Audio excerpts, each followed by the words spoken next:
Hello everyone, welcome to Bosco Campus Vision. I am Lakshmi VS, Assistant Professor, Department of Commerce, Don Bosco College, Kottayam.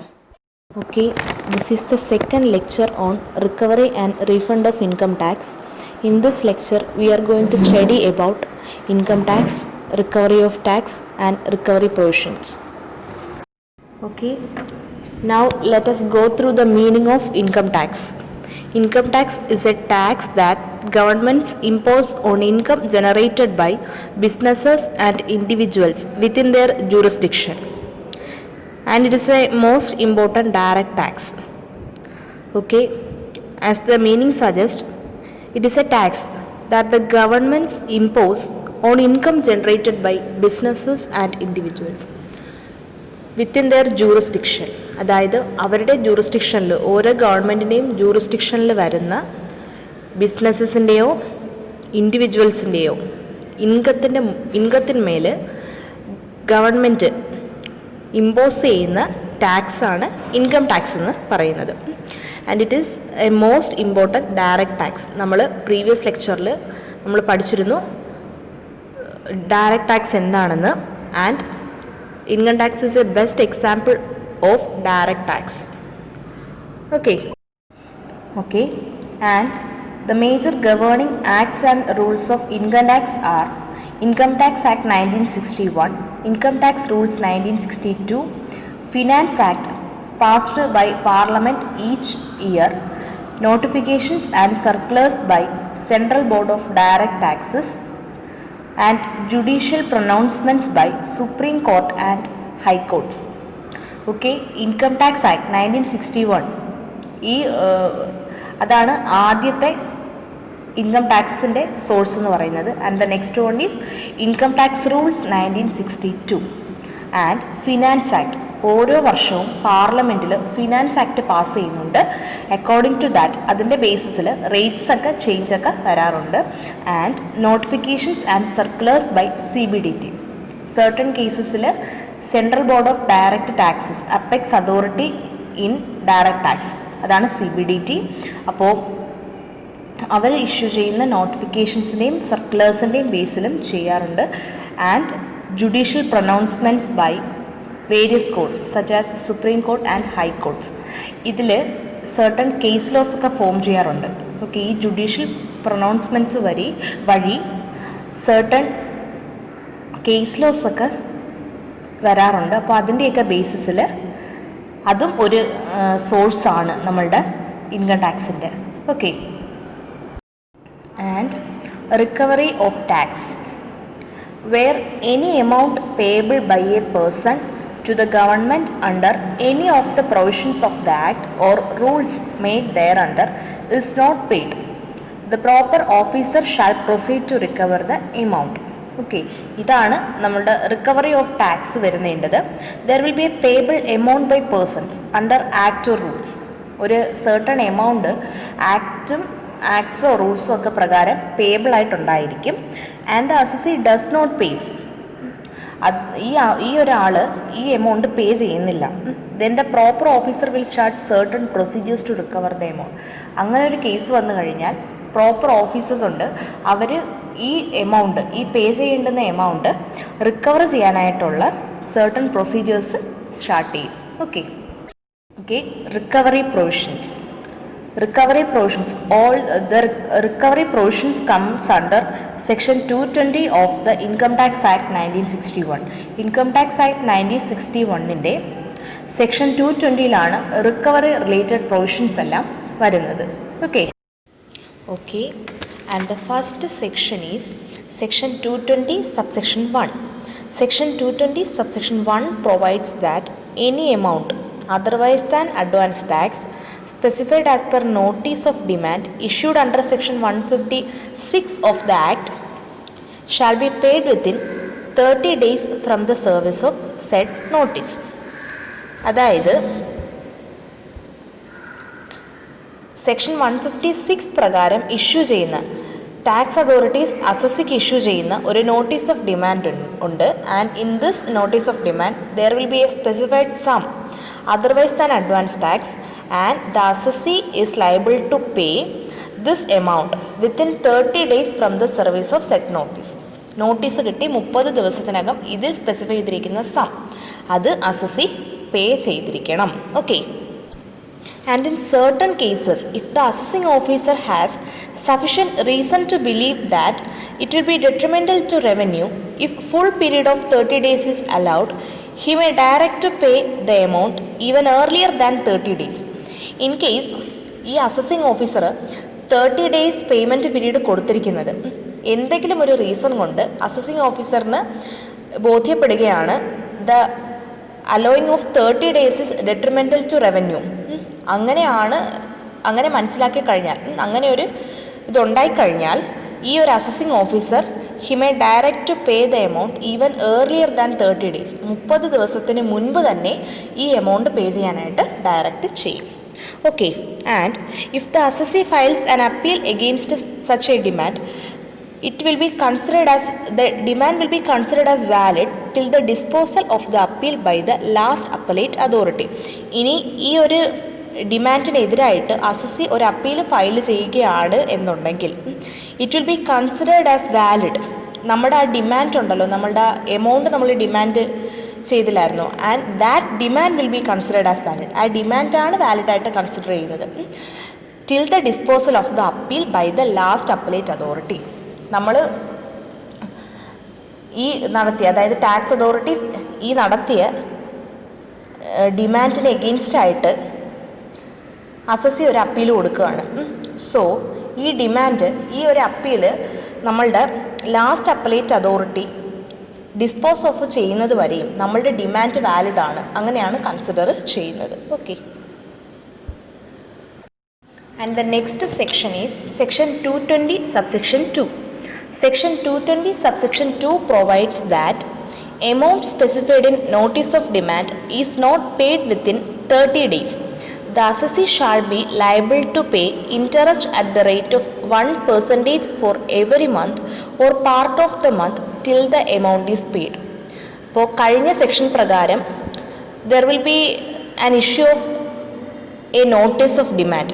So ഈ ഒരു notice of demand കിട്ടിക്കഴിഞ്ഞ് അതിൽ specify ചെയ്തിരിക്കുന്ന amount within 30 days assessee pay ചെയ്തില്ലെങ്കിൽ the assessee shall be liable to pay interest at the rate of 1%.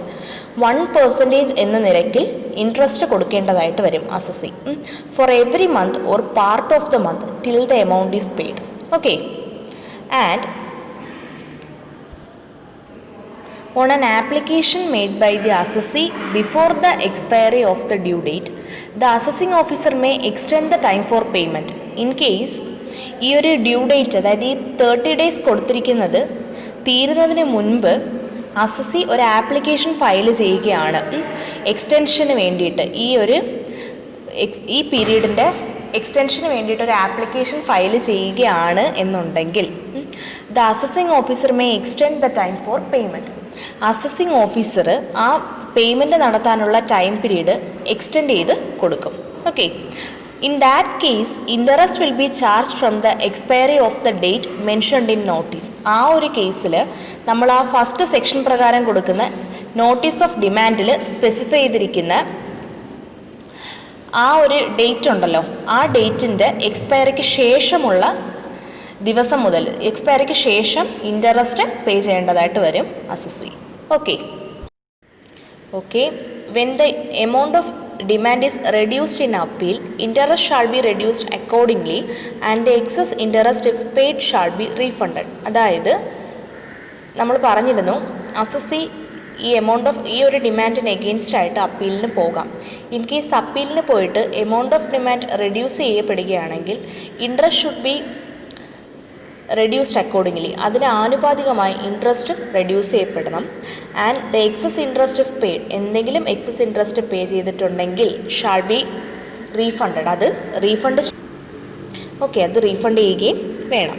And where the amount of demand is subsequently increased, ഇനി increase ചെയ്യപ്പെടുകയാണെങ്കിൽ the assessee is liable to pay the amount of interest from the day immediately following the end of the period mentioned in the first notice and ending with the day on which payment is made.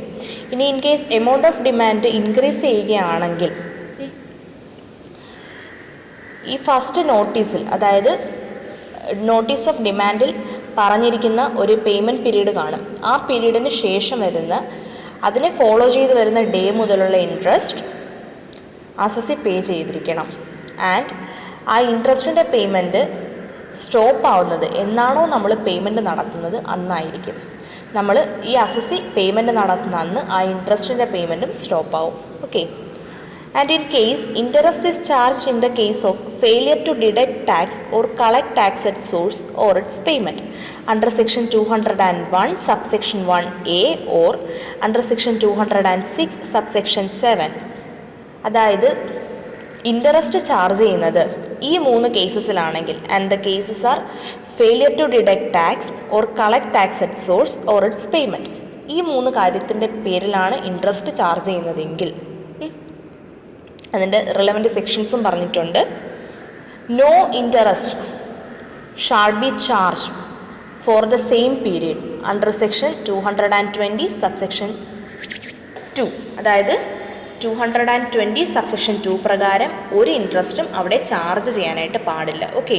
No interest for the same period under section 220 subsection 2, അതായത് അതിൻ്റെ പേരിൽ ഒരു ഇൻട്രസ്റ്റും ഇല്ല for the same period, and it comes under section 220 subsection 2. Okay. One of the relevant portion in recovery portion is waiver of interest. Okay. The principal chief commissioner or principal commissioner or commissioner may reduce or waive the amount of interest paid or payable by an assessee on his application under section 220 subsection 2 if he is satisfied that, അതായത് principal chief കമ്മീഷണറോ principal കമ്മീഷണറോ ഈ 4 ഓഫീസേഴ്സിൽ ആരെങ്കിലും ഈ amount of ഇൻട്രസ്റ്റിൻ്റെ amount reduce ചെയ്യുകയോ waive ചെയ്യുകയോ ചെയ്യും അസസിക്ക്. Okay. And for doing that the assessee must file an application, ഒരു ആപ്ലിക്കേഷൻ അസസി ഫയൽ ചെയ്യണം under section 220 subsection 2. Okay. And if he is satisfied that, കുറച്ച് കണ്ടീഷൻസ് സാറ്റിസ്ഫൈ ചെയ്യുകയും വേണം. അതിൽ first one, payment of interest has cost or would cost genuine hardship, അതായത് genuine ആയിട്ടുള്ളൊരു ഡിഫിക്കൽട്ടിയിലേക്ക് ഇൻട്രസ്റ്റിൻ്റെ payment നടത്തിക്കഴിഞ്ഞാൽ, അല്ലെങ്കിൽ ഇൻട്രസ്റ്റിൻ്റെ payment already നടത്തിയത് മൂലം ഒരു ജെന്യൂൻ ആയിട്ടുള്ളൊരു ഡിഫിക്കൽട്ടിയിലേക്ക് നമ്മൾ പോയി, അതായത് അസസി പോയി, അല്ലെങ്കിൽ പേയ്മെൻറ്റ് ഇനിയാണ് നടത്തുന്നതെങ്കിൽ ജെന്യൂൻ ആയിട്ടുള്ള ഒരു ഡിഫിക്കൽട്ടിയിലേക്ക് ആ പേയ്മെൻറ്റ് കൊണ്ടുചെന്ന് എത്തിക്കാം അസസിയെ. ഓക്കെ. അങ്ങനെ സാറ്റിസ്ഫൈഡ് ആണെങ്കിൽ. And next one, default in payment of amount on which interest has been paid or payable was due to circumstances beyond the control of the assessee. ഈ ഒരു നോട്ടീസ് ഓഫ് ഡിമാൻഡിൽ പറഞ്ഞ amount pay ചെയ്യാത്ത default വരുത്തിയതിൻ്റെ ഭാഗമായിട്ടാണ് ഈ interest charge ചെയ്യുന്നത്. Okay. അപ്പോൾ ഈ ഒരു പേയ്മെൻറ്റിൽ ഡിഫോൾട്ട് വരാനായിട്ടുള്ള കാരണങ്ങൾ, ആ സർക്കംസ്റ്റാൻസസ് അസസിക്ക് നിയന്ത്രിക്കാവുന്നതല്ല. Okay. It is beyond the control of the assessee. അങ്ങനെ ആ ഒരു ഇത് ബോധ്യപ്പെട്ടാൽ. And the third one, the assessee has cooperated in assessment and recovery proceedings. Assessee assessment പ്രൊസീജിയേഴ്സിലും റിക്കവറി പ്രൊസീഡിങ്സിലുമൊക്കെ കംപ്ലീറ്റ് കോപ്പറേഷൻ കാണിച്ചു. ഓക്കെ. കോപ്പറേറ്റ് ചെയ്തിരുന്നു. അപ്പോൾ ഈ 3 കണ്ടീഷൻ സാറ്റിസ്ഫൈ ചെയ്ത് കഴിഞ്ഞാൽ ഈ പറഞ്ഞ 4 ഓഫീസേഴ്സിൽ, അതായത് പ്രിൻസിപ്പൽ ചീഫ് കമ്മീഷണറോ പ്രിൻസിപ്പൽ കമ്മീഷണറോ ഈ കണ്ടീഷൻസ് സാറ്റിസ്ഫൈ ചെയ്യുകയും വേണം. അണ്ടർ സെക്ഷൻ 220 സബ്സെക്ഷൻ 2 പ്രകാരം ഒരു ആപ്ലിക്കേഷൻ ഫയൽ ചെയ്യുകയും ചെയ്തു കഴിഞ്ഞാൽ, ഇതൊക്കെ ബോധ്യപ്പെട്ട് കഴിഞ്ഞാൽ ഈ 4 ഓഫീസേഴ്സിൽ ആരെങ്കിലും മേ റെഡ്യൂസ്, ഒന്നുകിൽ കുറയ്ക്കും അല്ലെങ്കിൽ ഓർ വേവ്, അതായത് ആ എമൗണ്ട് വേണ്ടാന്ന് വയ്ക്കും ഇൻട്രസ്റ്റിൻ്റെ. Okay. Hope you all understand about income tax, recovery of tax, recovery provisions, and the balance of recovery provisions will continue in next lecture. Thank you.